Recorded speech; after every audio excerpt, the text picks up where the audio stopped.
Well, a very, very good afternoon to you. Thank you for joining us here on the KTN Weekend at 1. My name is Akisa Wandera. Our sign language interpreter is William Silla. Let's head straight to the Jubilee Party headquarters in Pangani here in Nairobi, where members are responding to the disgruntlement by opposition leaders over picking KPMG to audit the voter register, an exercise that is set to begin tomorrow. Currently, Majority Leader Aden Duale is making an address. Let's cross over there and listen in the morning on the polling day. So IBC is saying we cannot, and they have given justification. Even the election that took place in Ghana 2 weeks ago, people hacked into the system. Systems collapsed. So IBC is saying where technology fails in a polling station, we must have an alternative redress to that problem. And their amendment reads like this, the one on the order paper, which is coming from the Legal Affairs. The Commission shall put in place an alternative and complementary mechanism for identification and transmission of results that is simple, accurate, verifiable, secure, accountable, and transparent. In order even to protect the right of a voter as enshrined in the Constitution, you walk to a polling station and you are told the system has failed, you cannot vote. How do you address the right of that voter? You know, Raila Odinga cannot think Kenyans are foolish. We are intelligent and the Kenyan voters are intelligent. How do you secure the right of that voter? The amendment even go further. After giving IBC to put in place, it's not Jubilee, it's not COD, because we are not players. We are not part of IBC. After even the amendment saying we shall put in place alternative, the Commission to put in place alternative, complementary to complement an alternative in case a voter cannot. And they say that alternative mechanism, just like the way it was put for the BVR, must be accurate, must be simple, must be verifiable, must be secure, must be transparent. This amendment goes further. And it says it's not a blanket for IBC to do it. The Commission shall use the alternative mechanism for identification and transmission of results only where the technology initially deployed fails. So if it works in the 47 counties, the technology, well and good, we have no problem. If it works well it didn't work well in 2 polling stations, maybe one in Rift Valley, one in North, we have no problem. But where the Commission can only use this alternative mechanism where technology initially deployed fails. I'm sure you, the big people of the media, you were the biggest reporters in 2013 general election, and you told the country in a span of minutes that in polling station A, the system has failed. So if you have failed and the queue, what do you use it? So that is the amendment, and we are telling Kenyans that they should not be hoodwinked. Number 2, and very important, Raila Odinga insistence on technology is not by surprise to the Jubilee coalition. Raila Odinga wants to use that technology to rig the election. And we will give evidence today. Why is Raila Odinga insisting on BVR? This is the same Raila Odinga who went to court in 2013 to the Supreme Court. And one of his grounds was that the equipment, the BVR, failed. So what changed heart? Raila Odinga, as we told you, is working with foreign powers.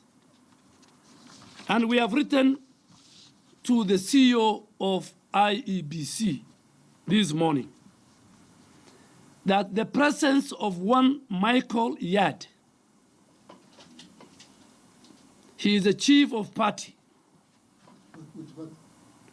He is a chief of party, if you allow me, Mheshimiwa, for an organization called International Foundation for electoral system. This same Michael Yard was in this country in 2013 general elections. This same Michael Yard was involved in the issue of the many errors that happened in 2013 general election.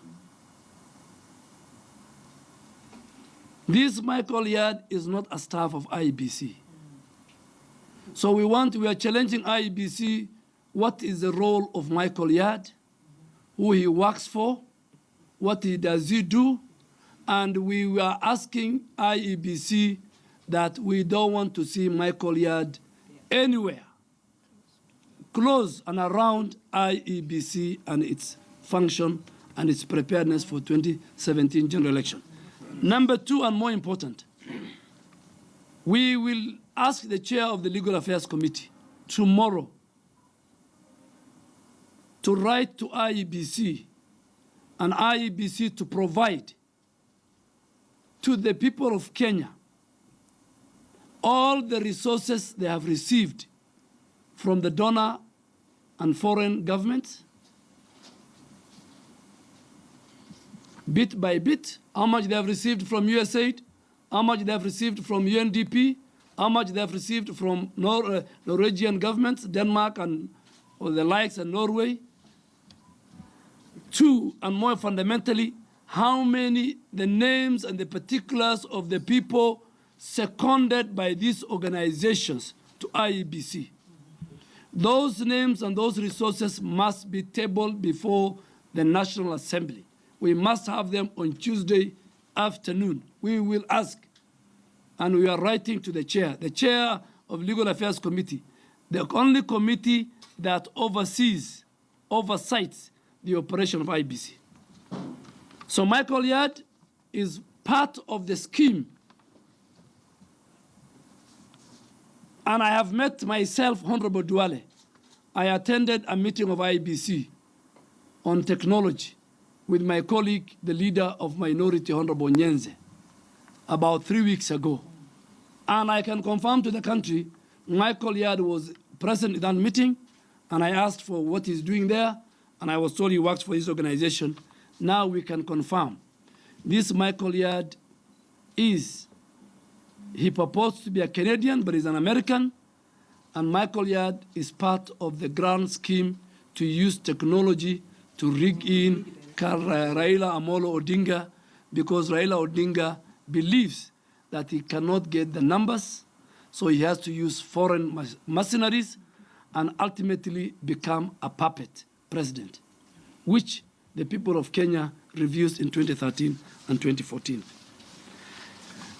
Finally, I think we will deal with the matter of, so Tuesday, the House is recalled for 7 issues. The House is being recalled to approve the names of the commissioners for Commission for Revenue Allocation, which they'll be vetted tomorrow. The House is being recalled to approve the names for the Climate Change Council members. The House is recalled to approve the budget policy statement for 2017-2018. The House is recalled to deal with a motion which I am bringing to alter the calendar of the House. The House was ideally supposed to resume after the New Year on the 7th of February.